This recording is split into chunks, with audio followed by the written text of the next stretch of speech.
At ayan, sa ating unang balita dito, opisyal na kinumpirma ni Binance sa kanilang X account na pinalawig po nila ang kanilang RLUSD rewards campaign. Hindi lang po ito basta extension dahil itinaas din nila ang price pool sa kabuang 1 million XRP. Marami po ang nagtatanong kung bakit ganito kalaki ang reward na inilalaan ng isang higanting exchange gaya po ni Binance.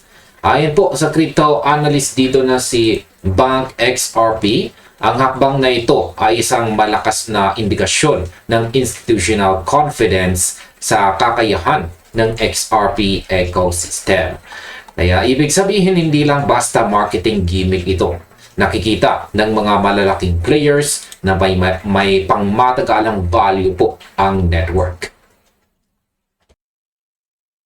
At ayan, sabi naman sa ating balita dito, ay nag-react po ang buong XRP Army dahil sa isang pahayag ng Ripple President na kanyang inilabas.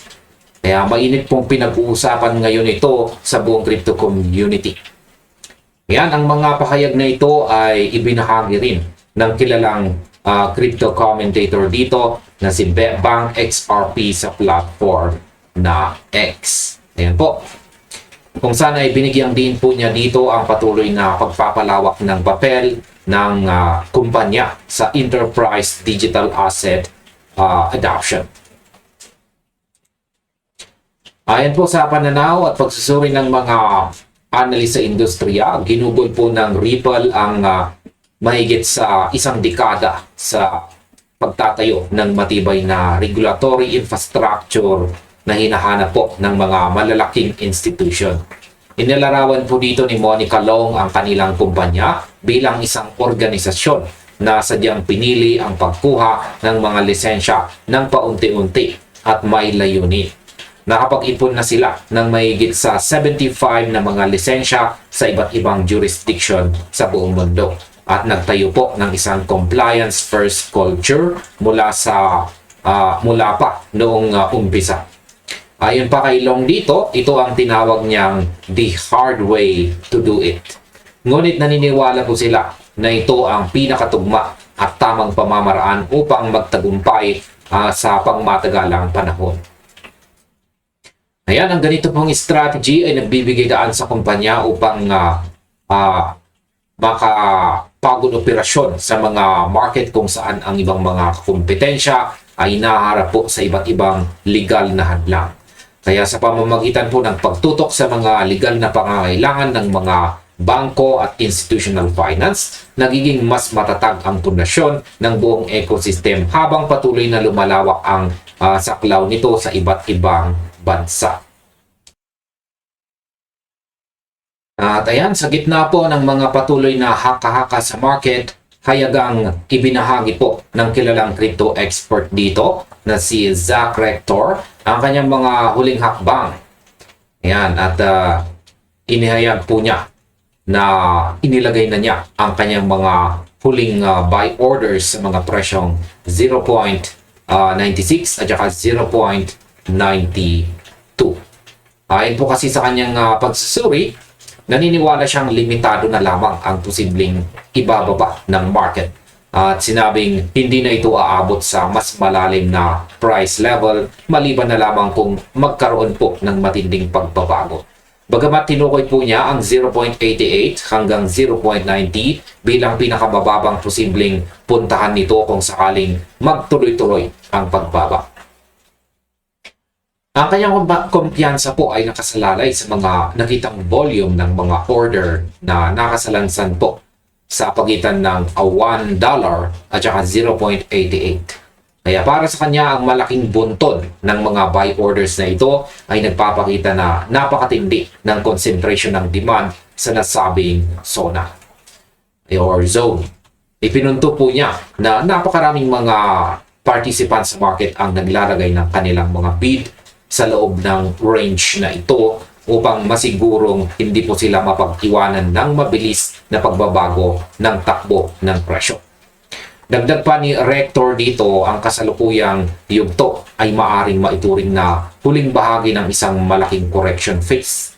Inaasahan po niya ang kasalukuyang market cycle ay tuluyang magtatapos sa mga susunod na buwan bago tuluyang lumipat sa mas paborable at bullish na kondisyon ang buong industriya.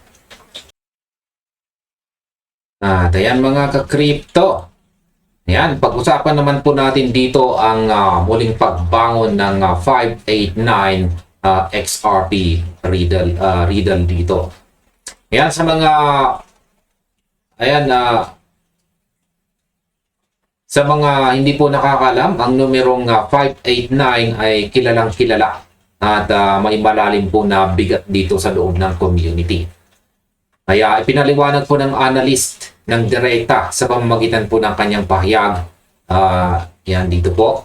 Yan ang numerong 589 para sa mga para po sa mga taong sumusuporta sa asset ay tila isang napakahalagang simbolo.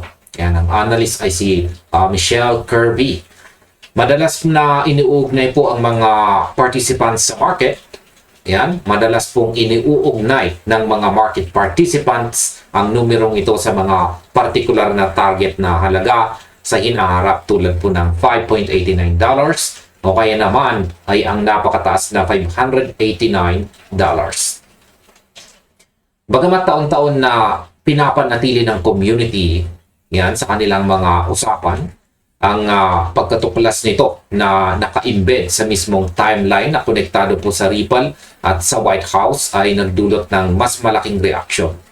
Kaya itinanong nga ng analyst kung bakit eksaktong 589 na araw ang lumipas bago naganap ang kasunod na malaking opisyal na pagbisita. Gayunpaman, nilinaw na rin ng analyst ang mga hangganan ng naturang obserbasyon na ito. Ayon po sa kanyang pahayag, malinaw po niyang sinabi na ang numerong ito ay hindi naman nagsisilbing garantiya ng presyo ng asset ay aabot po sa mga nabanggit na halaga. Sa halip ito po ay tinuturing lamang ng marami bilang isang interesting numerical curiosity na patuloy po na nagbibigay daan sa masiglang usapan.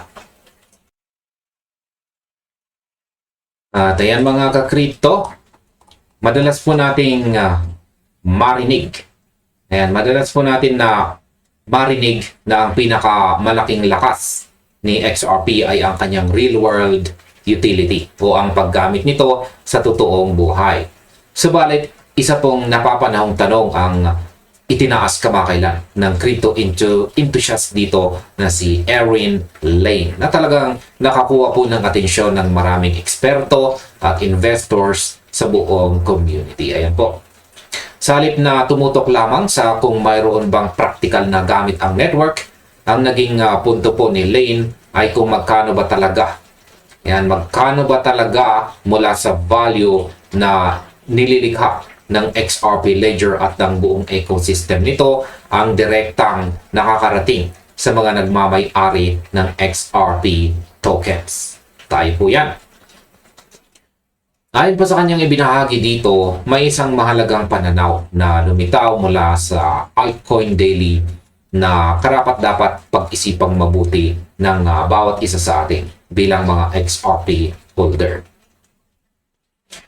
Sabi nga ng analyst dito, ang pangunahing issue para kay XRP ay maaaring hindi na ang kawalan ng real-world applications, kundi kung mayroon bang mekanismo ang mismong network na direktang naglilipat ng economic value mula sa paggamit nito patungo sa mismong token.